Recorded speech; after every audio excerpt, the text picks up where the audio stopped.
Hello friends, வணக்கம். Welcome back to my channel. நீங்கள் இது வரைக்கும் நம்ம சேனலை சப்ஸ்கிரைப் பண்ணாமல் பார்த்துட்டு இருந்தீங்க அப்படின்னா சப்ஸ்கிரைப் பண்ணிட்டு பாருங்கள். கூடவே இருக்கிற பெல் பட்டனையும் ப்ரெஸ் பண்ணிக்கோங்க. இப்போ வாங்க நம்ம கதைக்குள்ளே போயிடலாம். மித்ரா ஆவென கூச்சலிட தூங்கி கொண்டிருந்த விஜயகுமார் வேகமாக ஓடி வந்து அறைக்குள் நுழைந்தார். உள்ளே லைட் சுவிட்சை போட முயற்சிக்க லைட் எரியவில்லை. இருட்டில் உற்று பார்க்க மித்ரா மயங்கி விழுந்து கிடந்தாள். அவளை தூக்க அவள் தோளில் கை வைக்க அவள் உடல் மேல் கைப்பட்டதும் கை உள்ளே புகுந்து வெளியே வந்தது. ஆம், அவர் ஆன்மா உடலை விட்டு பிரிந்து தனியே வந்திருந்தது. சுற்றுமுற்றும் பார்க்க இரண்டு கருப்பு உருவங்கள் ஓஜா போர்டை சுற்றி நின்று இவரை பார்த்து கொண்டிருந்தது. அவர் திகைத்து நிற்க அவை அவர் மேல் பாய்ந்து அவரை தூக்கி கொண்டு பறந்து சென்றன. அவரை ஒரு சமாதியில் வைத்து அமுத்தி சமாதியில் கதவை மூடின. இவரால் வெளியே வர முடியவில்லை. கதவை தட்டினார். கை வலிக்கவும் இல்லை, ஓசை கேட்கவும் இல்லை. அதே சமாதியில் ஒரு சடலம் அழுகி கொண்டு இருந்தது. முக்கால்வாசி அழுகி பூச்சிகள் மொய்த்து கொண்டிருந்தன. ஆனால் அவருக்கு நாற்றம் எதுவும் இல்லை. என்ன நடந்தது என யோசித்தார். இரவு தூங்கிக் கொண்டு இருக்கும்போது மித்ரா ஆவென கத்திய சத்தம் கேட்டது. அவர் திகைத்து எழுந்து வேகமாக மாடி அறைக்கு ஓடினார். கதவு பூட்டியிருந்தது. ஆனால் சுலபமாக தள்ளி உள்ளே வந்தார். இல்லை, கதவின் ஊடாக புகுந்துதான் உள்ளே வந்தார். உள்ளே மித்ரா மயங்கி இருக்க அவளை தொட முடியவில்லை. ஏன் என யோசிக்கையில் நம்மை 2 பேர் தூக்கி வந்து சமாதியில் அடைத்தனர்.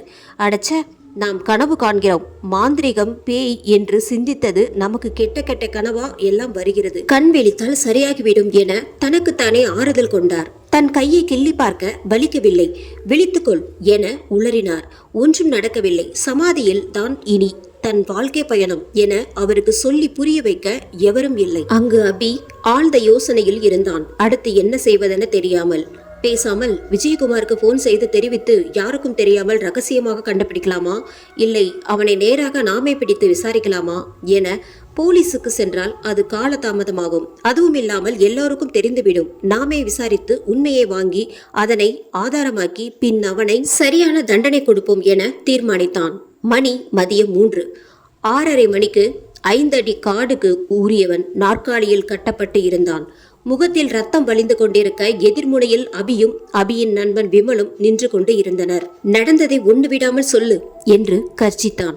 அபி தன் கையில் படிந்திருந்த மனோஜின் ரத்தத்தை துடைத்தவாறு தான் எப்படி இவ்விடம் வந்தோம் என்றே குழப்பமாக இருந்தான். அந்த யோசனையில் எதுவும் காதில் போட்டுக் கொள்ளாமல் மனோஜ் மௌனம் சாதிக்க கையில் இருந்த கத்தியால் மனோஜின் கையை குறிவைத்து ஓங்கி குத்தினான் விமல். அது மனோஜின் கையையும் நாற்காலியின் கையையும் சேர்த்து துளைத்து சிக்கி கொண்டது. மர நாற்காலியின் கைப்பிடியில் விமல், ஒரு பிரைவேட் டிடெக்டிவ், அபியின் பள்ளி பருவ தோழன். சிறு வயதில் இருந்தே இருவரும் கிரைம் பார்ட்னர்ஸ் என்பது அனைவருக்கும் தெரியும். பாவம் மனோஜுக்கு அது தெரியாததால் கையை பறிகொடுத்து விட்டிருக்கிறான். பார்க்க மிகவும் ஜெனியூனாக இருந்ததால் மிரட்டிவிட்டு விடுவார்கள் என நினைத்தான். ஆவென அலறினான் மனோஜ். அவன் கதறலை கேட்டு சில 100 மீட்டர்கள் தள்ளி இருந்த மரத்தின் கிளையில் அமர்ந்திருந்த காகம் பயந்து ஓடியதை தவிர வேறு யாருக்கும் கேட்ட பாடில்லை. இவர்கள் இருவரை தவிர. இன்னொரு முறை கேட்க எனக்கு பொறுமை இல்லை என்று அபி கண்ணிலிருந்து அனல் கக்கும் கோபத்துடன் கேட்க மனோஜ் வாயை திறந்தான். என் பேரு மனோஜ். நான் ஸ்ருதி கூட தான் அதே கம்பெனியில் வேலை பார்க்குறேன். நான் ரொம்ப நாளாக அவளை லவ் பண்ணிட்டு இருந்தேன். ஆனால் அவள் என்னை லவ் பண்ண அக்செப்ட் பண்ணல. நானும் கொஞ்ச நாள் அமைதியாக இருந்துட்டேன். ஆனாலும் அவளை மறக்க முடியல. விடாமல் ட்ரை பண்ணிகிட்டே இருந்தேன். நிறுத்து, தேவையில்லாத கதையெல்லாம் எனக்கு வேணாம். அவங்க அப்பாவையும் விக்கியையும் எதுக்கு கொலை பண்ண அதை மட்டும் சொல்லு. எனக்கு விக்கின்னு யாரையும் தெரியாது. நான் யாரையும் கொலை பண்ணல. சொல்லி முடிக்கும் முன்பே அபி கட்டையை எடுத்து வாயில் அடிக்க நாற்காலியோடு கீழே சாய்ந்தான். வாயில் இருந்த 32 பல்லில் ஒன்று வெளியே விழுந்தது. தாடை பாதி நொறுங்கி இருந்தது. விமல் தடுத்து, கொன்னுடாதடா, நான் ஒரு ரவுண்டு விசாரிக்க அவன் உயிரோடு இருக்கணும் என்றான். மீண்டும் நாற்காலியை நேராக வைத்து அவனை விசாரித்தார்கள். இப்போது விமல் முறை. இங்கே பாரு மனோஜ், சும்மா காமெடி எல்லாம் பண்ணக்கூடாது. உன்னை கொன்னா கூட யாருக்கும் தெரியாது. ஒழுங்கா உண்மை மட்டும் சொல்லு. நீ சொல்லுற உண்மை கூட எங்களுக்கு கொஞ்சம் சந்தேகத்தை கொடுத்துச்சுன்னா உன் உயிர் உனக்கு சொந்தம் இல்ல, புரிஞ்சுதா? வாயில் ஊறிய உதிரத்தை துப்பிவிட்டு நான் ஸ்ருதியோட அப்பாவை கொண்டது உண்மைதான். ஆனா விக்கிய நான் கொல்லல. சரி, ஸ்ருதியோட அப்பாவை ஏன் என்று பாதியோடு நிறுத்தினான் அபி. மனோஜ் சிரித்தான். அதுக்கு நீ அவளோட அம்மாவை எப்படி செத்தன்னு கேட்கணும். அதுவும் இல்லாம அவனுக்கு இந்த உலகத்துல வாழ தகுதி இல்லை என்றான். ஸ்ருதியின் அம்மா சுமதி ஒரு வங்கியில் வேலை செய்து கொண்டிருந்தாள். புதிதாக திருமணமாகி குழந்தை பிறந்திருந்தது. அவளுக்கு ஒரு நாள் அவளது வங்கிக்கு புதிய மேனேஜர் வந்திருந்தார். வரவேற்க சென்றவளுக்கு அதிர்ச்சி. வந்திருந்த புதிய மேனேஜர் அவளுடைய முன்னாள் காதலர் திலீப்குமார். காலேஜில் தாறுமாறாக காதலித்துவிட்டு கல்லூரி முடிந்ததும் கலட்டி விடப்பட்ட நபர்களில் ஒருவன். அவன் கண்ணில் ஒருவித கோபம் தெரிந்தது. கொஞ்ச நாள் சுமூகமாக தான் போனது. ஆடிட்டிங் வருவதற்கு ஒரு வாரம் முன்பே டாக்குமெண்ட் எல்லாம் சரிபார்க்க வேண்டும் என சுமதியை இருக்க வைத்தான் திலீப். மற்ற அனைவரும் சென்றுவிட வங்கியில் அவன் வாட்ச்மேன் தவிர யாரும் இல்லை. திலீப் வாட்ச்மேனை அழைத்து 500 ரூபாய் கொடுத்து சரக்கு செலவுக்கு வச்சுக்கோ என்று சொல்லி அனுப்பினான். புரிந்து கொண்ட வாட்ச்மேன் 1 மணி நேரம் அந்த பக்கமே வரவில்லை. அவன் மது போதையில் திரும்பி வரும்போது சுமதி அழுது கொண்டே உடைகளை சரி செய்து கொண்டு இருந்தது. பாதி மூடப்பட்ட ஷட்டர் சந்தில் தெரிந்தது. பார்த்ததும் பாராதவன் போல அமைதியாக இருந்தான். வெளியே வரும்போது ஒன்றும் நடக்காதது போல சாதாரணமாக வந்து ஆட்டோ பிடித்து வீட்டுக்கு சென்று விட்டாள். கல்லூரியில் படிக்கும்போது வசதியான குடும்பத்தை சேர்ந்தவன் திலீப். சுமதியின் அழகால் கவரப்பட்டு அவள் பின்னால் சுற்றி அலைந்து திரிந்து குரங்கு வித்தை குட்டிக்கரணம் எல்லாம் போட்டு ஒரு வழியாக உசார் செய்து விட்டான். அவளும் அலைய வைக்கும் வரை அலைய வைத்துவிட்டு காதலுக்கு பச்சை கொடி காட்டிவிட்டாள். அதன் பிறகு நன்றாக சினிமா, பார்க், பீச் என எல்லா இடமும் சுத்தினார்கள். முத்த ஜோடி என்றால் அனைவருக்கும் தெரியும். காலேஜில் ஒரு முட்டு சந்து விடாமல் பதுங்கி முத்தமலையில் நனைந்து கொண்டிருப்பார்கள். நன்றாக போய்கொண்டிருக்க ஒரு நாள் திலீப் கெஸ்ட் ஹவுஸில் நடந்த கசமுசாவில் அவர்கள் கவனக்குறைவால் சுமதியின் வயிற்றில் கரு உண்டானது. அதே சமயம் அவள் வீட்டில் மாப்பிள்ளை பார்க்க இவள் காதல் விஷயத்தை சொல்ல அவள் அம்மா விஷம் குடிக்க பயந்து போய் மணவரையில் அமர்ந்தாள். வயிற்றில் திலீப்பின் சிசு இருந்தது. தன்னை காதலித்து ஏமாற்றியதாக எண்ணி நேரம் கிடைக்கும் போதெல்லாம் சுமதியை திலீப் துன்புறுத்தி வந்தான். யாரிடமும் சொல்லவும் முடியாமல் அவள் மனதுக்குள்ளே புழுங்கி கடும் மன அழுத்தத்திற்கு உள்ளானாள். பாவம், அவளால் யாரிடமும் சொல்லி அழக்கூட முடியவில்லை. அவளுக்கு ஒரே ஆறுதல் தன் கணவர் மற்றும் அவள் குழந்தை ஸ்ருதியும் மட்டுமே. கணவர் ஆனந்த் அவளை அன்பாகவே நடத்தி வந்தார். அவர்களுக்கு ஒரு குழந்தை மட்டுமே. சில ஆண்டுகள் ஓடின. சுமதி எப்படியோ முயற்சித்து வேறு கிளைக்கு டிரான்ஸ்பர் வாங்கிட்டு அங்கிருந்து வேறு ஊருக்கு வந்துவிட்டாள். புதிய வாழ்க்கை அமைதியாக சென்று கொண்டிருந்தது. தனியாக ஒரு இடத்தில் வீடு கட்டி கொண்டனர். ஸ்ருதியும் வளர்ந்திருந்தாள். ஒரு காலை வேலை, என்னங்க இன்னுமா தூங்குறீங்க? வேலைக்கு நேரமாச்சு, சீக்கிரம் எழுந்துறீங்க. பெட்ரூமில் வந்து சத்தம் போட்டு கணவரை எழுப்பினாள் சுமதி. டாடி டாடி என கண்ணை தேய்த்து கொண்டே சோம்பலோடு வந்து அருகில் சென்றாள் ஸ்ருதி. என்ன இன்னைக்கு நேரமா எழுந்துட்ட என்று தூக்க கலக்கத்தில் கேட்டார் ஆனந்த். மம்மி தான் வந்து எழுப்பி விட்டுட்டாங்க. சரிவா, நாம கொஞ்ச நேரம் இங்க படுத்து தூங்கிடலாம் அப்படின்னு சொல்லிட்டு இருவரும் தூங்க போக, ஸ்ருதி உன்னை அவரை எழுப்ப சொல்லி அனுப்பினா நீ என்ன பண்ணிட்டு இருக்க? கோவத்தில் சீறினாள் சுமதி. கையில் கரண்டியோடு அடிக்க வர தூக்கம் கலைந்த ஸ்ருதி அப்பாவை எழுப்ப எழுந்த ஆனந்த் அடிக்க வந்த சுமதியின் கையில் இருந்து கரண்டியை பிடித்து கொண்டார். என்ன ஏன் செல்லம், காலையிலேயே இவ்வளோ கோவம் என கெஞ்சினார். ஸ்ருதி அப்பா பின்னால் ஒளிந்து கொண்டு எட்டி பார்க்க சுமதி இருவரையும் முறைத்தாள். பின்ன 2 பேரையும் கொஞ்சுவாங்களா? வர வர ரொம்ப செல்லம் கொடுத்து கெடுத்து வச்சிருக்கீங்க. அவளை ஸ்கூலுக்கு அனுப்பிட்டு உங்களையும் ஆஃபீஸ்க்கு அனுப்பிட்டு நானும் வேலைக்கு போகணும். வந்து எனக்கு ஹெல்ப் பண்ண சொல்லி எழுப்புனா அவ உங்க கூட சேர்ந்து குறும்பு பண்றா என்றாள் சுமதி. பின்னாடி நின்று சுமதி சொல்வதை கைகளால் பேசுவதை போல் கேலி செய்து கொண்டு நின்றிருந்தாள் ஸ்ருதி. அதை பார்த்து இன்னும் கோபப்பட்டா சுமதி. என்னமோ பண்ணுங்க, நல்ல அப்பா நல்ல பொண்ணு என்று சொல்லிவிட்டு அங்கிருந்து நகர்ந்தாள். ஸ்ருதியை பார்த்து ஆனந்த் சிரிக்க அவள் தூக்க சொல்லி 2 கைகளையும் தூக்கினாள். அவரும் தூக்கி கொண்டு நடந்தார். ஸ்ருதி அவர் கழுத்தை கட்டிப்பிடித்து கன்னத்தில் முத்தம் கொடுத்து சாய்ந்து கொள்ள அவரும் அவள் கன்னத்தை செல்லமாய் கடித்தார். கிச்சனில் இருந்து ஓரக்கண்ணால் பார்த்த சுமதி மெலிதாய் புன்னகைத்தாள். அப்பா செல்லம் நம் ஸ்ருதி. ஆனால் அவர்கள் சந்தோஷம் ரொம்ப நாள் நீடிக்கவில்லை. அடுத்த குழந்தை பெற்றுக்கொள்ள அவர்கள் தீர்மானித்து நாட்கள் போனதை தவிர சுமதி கருவுற்றவில்லை. ஒரு நாள் தனியாக போய் மருத்துவரை அணுகி பரிசோதனைகள் மேற்கொள்ள இறுதியில் ஆனந்த் இம்போர்ட்டட் என்று முடிவுகள் கிடைத்தன. ரிசல்ட்டை பார்த்து ஆத்திரமடைந்த ஆனந்த் டாக்டரிடம் சண்டை போட்டான். எனக்கு ஒரு குழந்தை இருக்கிறது. அப்படி இருக்க நீ எப்படி எனக்கு குழந்தை பாக்கியம் இல்லை என சொல்கிறாய்? நீ தப்பாக மருத்துவம் பார்க்கிறாய் என வாதிட்டார். மற்ற மருத்துவர்கள் சமாதானப்படுத்தி மீண்டும் டெஸ்ட் செய்தார்கள். மீண்டும் அதே ரிசல்ட் தான் வந்திருந்தது. ஆனந்த் மனம் சுக்குநராக உடைந்து போனது.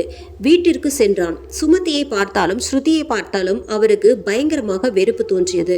அவர்களை கொல்ல வேண்டும் போல அவனுக்கு இருந்தது. நாளாக ஆனந்துக்கு அவர்களை பார்க்க வெறுப்பு அதிகமானது. இவ்வளவு பெரிய உண்மையை மறைத்துவிட்டு ஒன்றும் தெரியாதவள் போல இருக்கிறாள். அவர் முடிந்தவரை அமைதியாக இருக்க முயற்சிக்க அவன் மனம் அமைதியாக இருக்க விடவில்லை. சுமதி மேல் இருந்த பாசம், கோபம் இரண்டு அவர் மனதில் மிகப்பெரிய சண்டையை செய்து கொண்டிருந்தன. அவர் என்ன செய்வதென தெரியாமல் குழம்பி இருந்தார். இருந்தாலும் அவளிடம் கேட்டால் அவள் தவறான முடிவை எடுத்துக்கொள்ள கூடும் என அவர் பாசம் தடுத்தது. இன்னொரு பக்கம் அவளை கொல்லவும் மனம் துடித்தது. இதற்கிடையிலும் அவர்கள் இருவரிடமும் எதுவும் காட்டிக்கொள்ளாமல் சகஜமாக இருக்க முயற்சி செய்தார். ஆனால் அவர் எவ்வளவு முயற்சி செய்தும் சுமதிக்கு ஏதோ சரியில்லை என தோன்றியது. முன்பு போல தன் மீது பாசமாக இருக்கவில்லை என உணர்ந்தாள். ஆனால் ஏதாவது ஒர்க் டென்ஷன் போல என கண்டுகொள்ளவில்லை. அவராகவே மீண்டும் சகஜமாகி விடுவார் என நினைத்து கொண்டாள். ஆனந்தோ யார் அந்த மர்ம நபர் என கண்டுபிடிக்க வேண்டும் என்று ஆராய்ச்சி செய்ய முடிவெடுத்தார். தனக்கு தெரிந்த அனைத்து வழிகளிலும் முயற்சி செய்த போதிலும் அவருக்கு ஒரு தடயமும் கிடைக்கவில்லை. அப்போ அந்த நபரோடு இப்போது சுமதி தொடர்பில் இல்லை. எனவே சுமதியின் கடந்த காலத்தை அறிய வேண்டும். வீட்டில் யாரும் இல்லாத போது அலுவலகத்தை விட்டு நேரமாக வந்து சுமதியின் அறைக்குள் நுழைந்தார். அவளுடைய டைரி கண்ணில் பட்ட. அவள் பள்ளி பருவம் முதல் திலீப் மேனேஜராக வந்தவரை டைரியில் இருந்தது. அதற்கு மேல் எதுவும் இல்லை. சில ஆண்டுகள் அதன் பிறகு எழுதாமல் இருந்து மீண்டும் எழுத ஆரம்பித்திருந்தாள். நடுவில் இவள் டைரி ஏன் எழுதவில்லை என யோசித்தார். மனம் பலவித கற்பனை கணைகள் தொடுத்து தன்னை தானே கொடுமைப்படுத்தி கொண்டு இருந்தது. ஒரு வாரம் கழித்து அவர் ஒயின் ஷாப்பில் சிரித்து சிரித்து பேசிக் கொண்டிருந்தார். ஆமாப்பா, என்ன பொழப்புன்னே இது தெரியல. எவனோ நல்லா வாழறான், நமக்கு ஒரு நல்ல காலம் வரமாட்டேங்குதே. ஃபுல் போதையில் வார்த்தைகளை கக்கி கொண்டு இருந்தான். எதிர்முனையில் இருந்தவன், ஆமா, உன் ஆபீஸ்க்கு ஒரு பொண்ணு வந்துட்டு இருந்ததே, அது எங்க? கொஞ்ச நாளாவே காணோம், எங்க போச்சு என்றார் ஆனந்த். எந்த பொண்ணு? அதான் பார்க்க செக்க செவப்பா செல மாதிரி ஒரு ஃபிகர் இருக்குமே, அவளா? ஏன் கேட்குற? அவன் மேலே ரொம்ப நாளாவே ஒரு கண்ணு எனக்கு. எப்படியாச்சும் கரெக்ட் பண்ணி ஒரு தடவையாச்சும் ஜம்முன்னு இருக்கணும்னு ரொம்ப நாள் ஆசைப்பட்டேன். அப்பப்போ பேசுவேன், நல்லா தான் போயிட்டு இருந்தது. ஆனா திடீர்னு காணாம போயிட்டா. பல்லே ஆலியா நீ. கரெக்டா தான் புரிஞ்சு வச்சிருக்க. எந்த மாதிரி பொண்ணுங்க கிட்ட வேலை ஆகும்னு என்றபடியே தன் மொபைல் போனை அன்லாக் செய்தான். உனக்கு ஒரு விஷயம் தெரியுமா? உனக்கு மட்டும் இல்ல, எங்க ஆபீஸ்ல வேலை செய்யற எல்லாருக்கும் அவ மேல ஒரு கண்ணு. எனக்கும் தான். இதுல வெற்றி அடைந்தது எங்க மேனேஜர் தான். வந்த ஒரே வாரத்துல முடிச்சிட்டான். என்ன வசிய மருந்து வச்சானோ தெரியல. அதுக்கப்புறம் ஒரு 5 மாசம் மனுஷன் செம்மையா வாழ்ந்தான். அப்புறம் அந்த பொண்ணு டிரான்ஸ்பர் வாங்கிட்டு போயிடுச்சு என்று அந்த வீடியோவை காட்டினான். ஜன்னல் வழியாக மொபைல் போன் மூலம் எடுக்கப்பட்ட வீடியோ. அழுது கொண்டே, வேணாம் ப்ளீஸ், போதும், இன்னும் எத்தனை நாளைக்கு என்னை இப்படி பண்ணுவ, என்னை விட்டுடு என கையில் வாட்சுடன் கெஞ்சி கொண்டிருக்க மேஜையில் படுக்க வைத்து அவள் அழுவதை ரசித்து சிரித்து கொண்டிருந்தான். மேஜை குலுங்கி கொண்டிருந்தது. அவள் கண்ணில் கண்ணீர் வலிய அதை துடைத்து அவள் காதில் கூறினான். இன்னைக்கு காதலர் தினம். 4 வருஷம் முன்னாடி இதே நாளில் நாம என்ன பண்ணிட்டு இருந்தோம்? உனக்கு ஞாபகம் இருக்கா? அவள் கதறி அழ ஆரம்பித்தாள். இல்ல, நீ அப்போ இப்படி சத்தம் போடல. எனக்கு நல்ல ஞாபகம் இருக்கு. அன்னைக்கும் நாம இதையே தான் பண்ணிட்டு இருந்தோம். கன்னத்தில் ஓங்கி ஒரு அறை விட்டான். அவள் வழியில் கன்னத்தில் கை வைக்க முகத்தில் எச்சில் துப்பி இன்னொரு அறை விட்டான். இந்த முறை கன்னத்தில் அல்ல. அவளை மேஜையில் இருந்து தள்ளிவிட்டு அவள் கை மிதித்து நகர்ந்தான். அவன் போய்விட இவள் மெதுவாக நகக்கீரல்களுக்கு வந்த காயத்தில் வழிந்த ரத்தத்தை எல்லாம் கர்ச்சீப்பால் துடைத்து கொண்டு வாட்சை பார்த்தாள். ஏனென்றால் அவள் இவ்வளவு நேரம் உடலில் உடுத்தி இருந்தது அந்த வாட்சை மட்டும்தான். அழுகையை கை வைத்து அடக்கி மெதுவாய் எழுந்து பாத்ரூமுக்கு சென்று எல்லா ஆடைகளையும் போட்டுக்கொண்டு கன்னத்தில் அடி வாங்கி சிவந்த இடத்தில் மேக்கப் செட்டினால் கலர் செய்து முடிக்க அவள் முகம் சாதாரணமாக காணப்பட்டது. இருவரும் ஷட்டரை திறந்து வெளியேறிய பிறகு செக்யூரிட்டி வந்து வீடியோவை அணைப்பதோடு வீடியோ முடிந்தது. பார்த்த ஆனந்த் கண்களில் கண்ணீர் கசிய எதிரில் இருந்த செக்யூரிட்டிக்கு தெரியாமல் கண்ணை துடைத்து கொண்டு போலியான சிரிப்புடன் கேட்டார். பா, செம்ம போ. இந்த வீடியோ உனக்கு எப்படி கிடைச்சது? நான் தான் அங்கே இதை செட் பண்ணேன். இதுக்காகவே என் 2 மாத சம்பளத்தை சேர்த்து வச்சு இந்த ஃபோனை வாங்கினேன். இன்னொரு விஷயம் தெரியுமா? அவ ஏன் இங்கே இருந்து போனா தெரியுமா? அவன் சொல்லி முடிந்ததும் அவனுக்கு கண் சிவந்தது. அவனை தனியாக அழைத்து சென்று சொன்னான். உனக்கு இன்னொரு விஷயம் தெரியுமா? அவர் பேச்சில் கோபம் கொந்தளித்தது. அவர் குரலை கேட்டு அவன் நடுங்கிவிட்டான். அவர் கண்களை பார்த்தான். அவர் கையில் ஒரு துப்பாக்கி இருந்தது. அவன் நடுங்கிக் கொண்டே இருக்க, அவ என் பொண்டாட்டி. துப்பாக்கி சுடும் சத்தம் கேட்டு மக்கள் அங்கு அந்த செக்யூரிட்டி துடித்து கொண்டிருந்தார். அடுத்த நாள் காலை செய்தித்தாளில் முதல் பக்க செய்தி. ஒயின் ஷாப்புக்கு அருகே வங்கி ஊழியர் கொலை. ஆண்குறியில் குண்டு பாய்ந்ததில் துடிதுடித்து இறந்தார். சுமதி செய்தியை படித்து புன்முறுவல் பூத்ததை ஓரக்கண்ணால் அவள் அறியாமல் பார்த்து மகிழ்ந்தார் ஆனந்த். அடுத்த நாள் இரவு துப்பாக்கியுடன் அவர் வெளியே செல்லும்போது சுமதி பார்த்து விட்டாள். ஆனந்த் துப்பாக்கியுடன் காரில் புறப்பட்டு செல்ல தன் ஸ்கூட்டியை எடுத்துக்கொண்டு பின்தொடர்ந்து சென்றாள் சுமதி. ஆனந்த் அங்குமிங்கும் சுற்றி நேரத்தை கடத்திவிட்டு நள்ளிரவில் ஒரு வீட்டுக்கு சென்று காரை நிறுத்தினான். கருப்பு நிற முகமூடியை மாட்டிக்கொண்டு கேட்டை திறந்து உள்ளே சென்றான். கையில் பெரிய கூர்மையான கத்தி, அதிக கனம் இல்லாமல் நீளமாக வேலைப்பாடுகளுடன் கூடிய வாள் போன்று தோற்றமளிக்க கூடிய கத்தி. கண்டிப்பாக கொல்வதற்காகவே பிரத்யேகமாக வடிவமைக்கப்பட்டிருக்க வேண்டும். கருப்பு நிற ஜாக்கெட், பேண்ட், மாஸ்க் என கிளவுஸ் என ஒரு தொழில்முறை கொலைகாரன் கூட தோற்றுவிடக்கூடும். அவன் தோற்றத்தை கண்டு நேராக உள்ளே சென்றான். சுமதி இதை தெருமுனையில் இருந்து குப்பை தொட்டியின் அருகே நின்று கண்ணீருடன் பார்த்து கொண்டிருந்தாள். காரின் நம்பர் பிளேட் கூட மாறியிருந்தது. இதெல்லாம் கனவா நனவா என்று கூட யூகிக்க முடியவில்லை. நேற்று வரை எதற்கும் கவலைப்படாத, கோவப்படாத, அன்பான, அமைதியான தன் கணவன் இன்று ஒரு கொலைகாரனாக அவருக்கு தெரிந்து விட்டதோ? எப்படி தெரிந்தது? அவளால் தாங்க முடியவில்லை. துக்கம், குழப்பம், பயம், வேதனை, படபடப்பு, குற்ற உணர்வு, எல்லா சங்கடமான உணர்வுகளும் ஒன்று சேர மூளையை தாக்கினால் என்ன செய்ய முடியும்? நேராக சென்று வீட்டில் ஒரு கடிதம் எழுதினாள். என் சாவுக்கு நானே காரணம், வேறு எதுவும் எழுதவில்லை. அதுவே மீகையானதாக இருந்தது. படுக்கையறையில் தூங்கிக் கொண்டிருந்த ஸ்ருதியின் நெற்றியில் கண்ணீரோடு முத்தமிட்டாள். குழந்தையின் காதில் முணுமுணுத்தாள். செத்தாலும் என் மனம் உன்னையே எப்போதும் சுத்தி சுத்தி வரும் என் செல்லமே. பின்னர் நேராக சென்று ஒரு பிளாஸ்டிக் பையை எடுத்து தலையில் மாட்டினாள். பிளாஸ்டிக் கவரில் இருந்த காற்று குறைவதற்கு முன்பே வேகமாக கால்களை கட்டிக்கொண்டாள். அமைதியாக நாற்காலியில் உட்கார்ந்து கண்களை மூடினாள். மூச்சு விட கடினமாக இருந்தது. கவரில் இருந்த பிராண வாயு குறைய குறைய மூச்சு கொஞ்சமாக திணற ஆரம்பித்தது. கவர் சுருங்கி விரியும் சத்தம், மூச்சு விடும் சத்தம், இவ்விரண்டையும் ஒருபோதும் இவ்வளவு திகிலாக கேட்டிருந்திருக்க மாட்டாள். கண்கள் இருட்டத் தொடங்கின. மூச்சு விடும் வேகம் அதிகமானது. கவர் வேகமாக சுருங்க தொடங்கியது. முகம் சிவந்தது. கவரில் இருந்த காற்று இன்னும் சூடாக மாறிக்கொண்டே வர அவள் மூச்சு விட வாயை திறக்க பிளாஸ்டிக் பை வாயை அடைத்தது. கீழே விழுந்தது. துடித்தாள். மூச்சு திணறி திணறி கை கால் எல்லாம் தன்னிச்சையாய் துடிக்க ஆரம்பித்தது. மரணம் நெருங்கும் தெருவாயில் கவரை தலையில் இருந்து உருவி எறிந்தாள். கோழைத்தனம், வாழ பயந்து சாக போனால் சாவுக்கு பயந்தும் வாழ வேண்டியிருக்கிறது. கட்டை அவிழ்த்து விட்டாள். நேராக சென்று கிச்சனில் இருந்து ஒரு டம்ளர் தண்ணீரை குடித்தாள். பின்னர் மீண்டும் வந்து காலை கட்டி கொண்டாள். இந்த முறை சிறிய பிளாஸ்டிக் பை தலையில் மாட்டிய உடனே மூச்சு விட கூட அதில் இடமில்லை. வேகமாக கையை கட்டி கொண்டாள். இந்த முறை தப்பிக்க வழியே இல்லை. துடிதுடித்து இறந்தே போனாள். அதே நேரத்தில் இங்கு ஆனந்த், திலீப் குடும்பத்தினர் அனைவரும் உறக்கத்தில் இருக்க சத்தமின்றி உள்ளே சென்றான். ஆனந்த் கொசு விரட்டி திரவத்தில் மயக்க மருந்தை கலந்து விட்டதில் திலீப் குடும்பத்தினர் அனைவரும் தூக்கத்திலேயே மூர்ச்சையாக்கி போனார்கள். நேராக பெட்ரூமுக்கு சென்று திலீப்பின் மனைவி முகத்தில் மருந்தை ஸ்ப்ரே செய்ய அவள் மயங்கி போனாள். திலீப்பின் கன்னத்தில் ஓங்கி ஒரு அறை விட அவனும் திடுக்கிட்டு எழுந்தான். கையில் இருந்த கத்தியின் கைப்பிடியில் ஓங்கி தலையில் அடிக்க அவனும் சுயநினைவை இழந்தான். அவனை தூக்கி கொண்டு நடந்து மேலே படிக்கட்டு வழியாக செல்ல பின்னால் யாரோ தன்னை பார்ப்பது போல் தோன்றியது அவனுக்கு. திரும்பி பார்த்தால் அங்கு யாரும் இல்லை. நேராக காருக்கு சென்று திலீப்பை காருக்குள் சென்று அவனை கார் டிக்கியில் அடைத்தான். கார் புறப்படும் போது சைடு மிரரில் பார்க்க அங்கு ஒரு சிறுவன் அங்கு நின்று கொண்டு அழுது கொண்டிருந்தான். நீ திலீப்போட பையனா என்றவாறு விமல் கையில் இருந்த ஐடி கார்டை பார்க்க மனோஜ் திலீப் குமார் என்றுதான் குறிப்பிடப்பட்டிருந்தது. இப்போதுதான் அபிக்கு எல்லாம் புரிந்தது. இது ஒரு பழிவாங்கும் படலம். அதுவும் மிகவும் பொறுமையாக இருந்து, கிட்டத்தட்ட 20 ஆண்டுகள் பொறுமையாக இருந்து, கொஞ்சம் கூட சந்தேகம் வராத வகையில் பார்த்து திட்டமிட்டு செய்தது. ஆனால் குறுக்கே நாம் வந்ததால் நம்மிடம் சிக்கி கொண்டான். மேல சொல்லு என்றான் விமல். அன்னைக்குதான் என் அப்பாவை கடைசியாக பார்த்தது.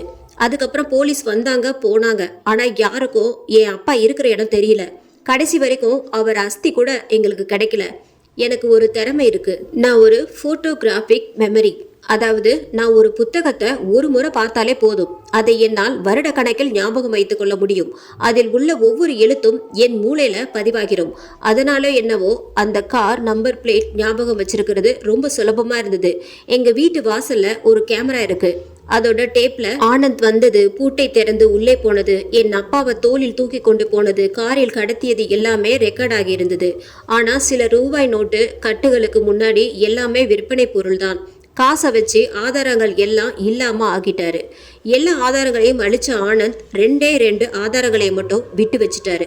ஒன்று நான், இன்னொன்று அவர் டைரி. நான் சின்ன பையனா இருந்ததால யாரும் நான் சொன்னதை நம்பல. என் அப்பா தானா நடந்து போகிற மாதிரி சிசிடிவி கேமரா ரெக்கார்ட்ல செட் பண்ணி அந்த கேஸை க்ளோஸ் பண்ணிட்டாங்க. நான் வளர்ந்த எங்க அப்பாவை கடத்தினது யாருன்னு கண்டுபிடிச்சேன். அவன் பொண்ணு வேலை செய்யற இடத்துல நானும் வேலைக்கு சேர்ந்தேன். அவ மூலமாக அவ அப்பா அம்மா 2 பேருக்குமே பர்சனல் டைரி எழுதுற பழக்கம் இருக்குன்னு அப்படின்னு கண்டுபிடிச்சேன். ஸ்ருதி மூலமா அவன் கிட்ட நெருங்கி வந்து அவனை கொல்லணும்னு திட்ட போட்டேன். ஆனா ஸ்ருதி தான் சரியா கோஆபரேட் பண்ணல. அதான் அவ இல்லாத நேரமா பார்த்து அவனை சந்திச்சேன். நான் அப்பா என்ன ஆனாரு அப்படின்னு தெரியாம கஷ்டப்பட்ட மாதிரி ஆனந்தோட பொண்ணும் அதே கொடுமையை அனுபவிக்கணும். ஆனா அதுக்குள்ள 2 நாய்ங்க வந்து காரியத்தை கெடுத்துருச்சு. எனக்கு சாகரத பத்தியெல்லாம் கவலை இல்லை. என் அப்பாவை எப்படி ஆனந்த் கொன்னானோ அதே மாதிரி தான் நானும் அவனை கொன்னேன். எனக்கு அந்த நிம்மதி போதும். அதுக்கு தான் இவ்வளவும். முகத்தில் ஒரு சிரிப்புடன் சொல்லி முடித்தான். அபியும் விமலும் ஒருவரை ஒருவர் பார்த்து கொண்டனர்.